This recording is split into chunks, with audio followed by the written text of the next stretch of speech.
मेरे ख्याल से आप भोलेनाथ जी के ऊपर कोई भी सीरियल देख लीजिए, भोलेनाथ रुद्राक्ष भी पहनते हैं और पार्वती जी के साथ डांस भी करते हैं, उसमें तो कोई मतलब that is only the difference. असल में तो हम सभी भगवान हैं, मतलब हर इसकी प्रॉपर मतलब जो एक गॉड पार्टिकल जिसको हम बोलते हैं कि हर कण कण में भगवान होता है। आप भी भगवान हो, एक जानवर भी भगवान है, ये माइक भी भगवान है।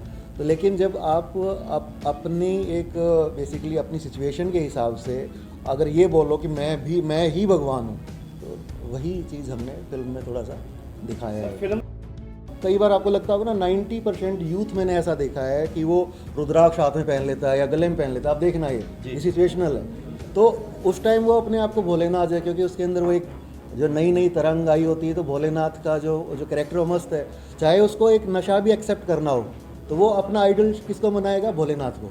होता है ना सही। तो यही चीज़ मैंने दिखाई है कि आप किस तरीके से अपनी पर्सनैलिटी के हिसाब से आपके गॉड को मोल्ड कर लेते हो अपने हिसाब, वो दैट इज़ द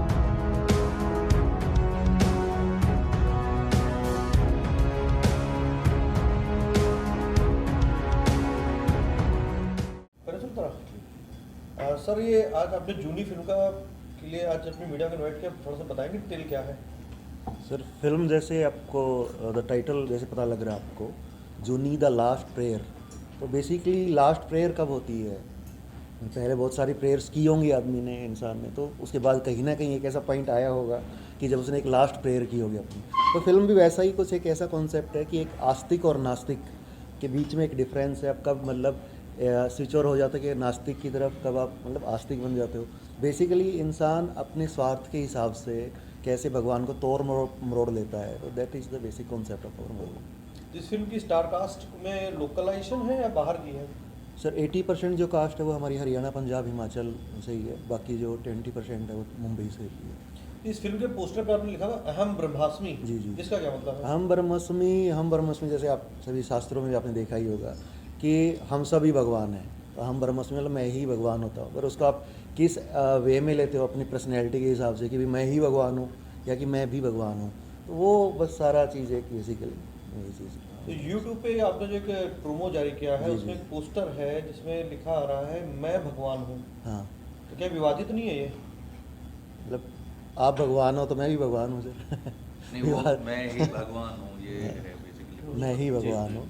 तो मैंने वही बताया आपको कि इंसान जब मान लो जो आपके अंदर एक ईगो आती है, कुछ भी आता, तो उसी चीज़ को जब हम बोलते हैं हम भगवान हैं, लेकिन जब आपके अंदर एक ईगो है तो आप सोचते हो कि मैं ही भगवान हूँ।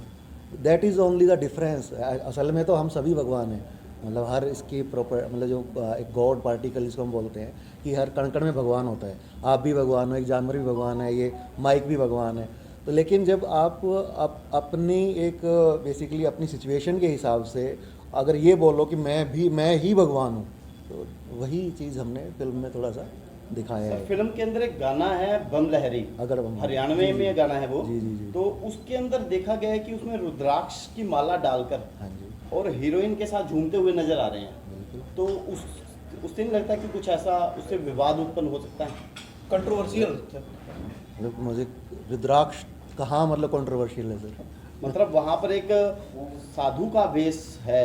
भोलेनाथ का सर, जी, साधु का नहीं। भोलेनाथ का वेश है। जी। और वो एक मतलब जो भी आपके हीरोइन हाँ है जी। उनके साथ झूमते हुए नजर आ रहे हैं वो। सर मेरे ख्याल से आप भोलेनाथ जी के ऊपर कोई भी सीरियल देख लीजिए, भोलेनाथ रुद्राक्ष भी पहनते हैं और पार्वती जी के साथ डांस भी करते हैं, उसमें तो कोई मतलब उस टाइम वो भोले वही मैंने सेम चीज़, ये एग्जैक्टली जो आपका पॉइंट है यही हमने फिल्म में दिखाने की कोशिश की है कि जिस हिसाब से आपकी प्रायोरिटीज चेंज होती हैं। ये हो सकता है कि जैसे आप 20-22 साल के हो या 25 साल के हो, थोड़ी आपकी बीएड आई है, जो भी मतलब, तो आप कई बार आपको लगता होगा ना 90% यूथ मैंने ऐसा देखा है कि वो रुद्राक्ष हाथ में पहन लेता है या गले में पहन लेता है। आप देखना ये सिचुएशनल है। तो उस टाइम वो अपने आप को भोलेनाथ है, क्योंकि उसके अंदर वो एक जो नई नई तरंग आई होती है। तो भोलेनाथ का जो जो कैरेक्टर वो मस्त है, चाहे उसको एक नशा भी एक्सेप्ट करना हो तो वो अपना आइडल किसको मनाएगा, भोलेनाथ को। होता है ना सही। तो यही चीज़ मैंने दिखाई है कि आप किस तरीके से अपनी पर्सनैलिटी के हिसाब से आपके गॉड को मोल्ड कर लेते हो अपने हिसाब, वो दैट इज़ द फिल्म। वही मैंने उसमें भी दिखाया है।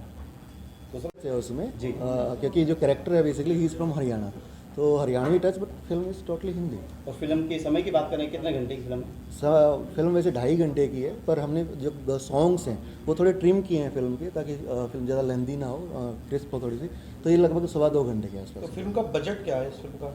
सर वैसे तो मतलब क्योंकि प्रोडक्शन का सारा ही बजट है, मेन मतलब स्टार कास्ट कोई बहुत बड़ा हीरो जिसकी कॉस्टिंग इन्वॉल्व होती है वो नहीं है, तो अदरवाइज जो प्रोडक्शन का जो बजट है वो 2 CR के आसपास है इसका। फिल्म में आपका रोल क्या होगा? मैं वैसे लीड में हूँ, पर लीड में अगर आप बात करो तो वो एक कॉमन मैन है, और जो सारी चीज़ें मैनिपुलेट करता है। तो असल में देखो तो लीड उसका गॉड ही है बेसिकली। तो गॉड को, अगर मैं विलन हूँ तो गॉड विलन है, तो मैं विलन हूँ। मैं हीरो हूँ तो गॉड हीरो है, मतलब एक्चुअल में गॉड ही हीरो है, विलन है। बस मैंने एक सिंपल एक लेमैन की उस कॉरस्पॉन्डेंस उस पूरी फिल्म को कैरी किया है, तो उसमें मेरा एक कैरेक्टर लीड कैरेक्टर आप मान सकते हो। फिल्म का नाम सर जूनी द लास्ट प्रेयर। जी जी जी जी। इसकी कोई खास वजह?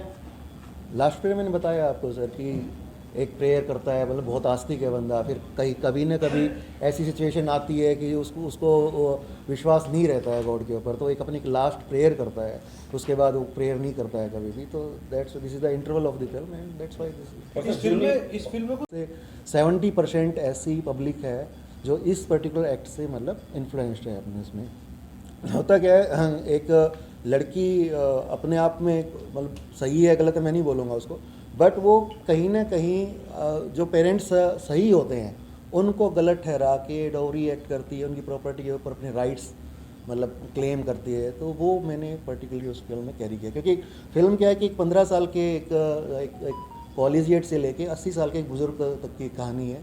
तो कहीं ना कहीं उसकी लाइफ में वो लव फेज़ भी आता है, लेकिन वो लव फेज़ वो गॉड की एक मर्जी मानता है कि भाई मेरे ऊपर गॉड की कृपा हुई है तो मेरे को एक लड़की प्यार करने वाली मिल रही है। लेकिन वो लड़की एक्चुअल में बाद में कैसे मैनिपुलेशंस करती हैं, कैसे प्रैक्टिकली उसकी जो सिंप्लिसिटी का फ़ायदा उठाती है, उस एक्ट को कैसे वो हमने एक तरीके से फिल्मीकरण करके दिखाया है। दिस इज़ द 498 है।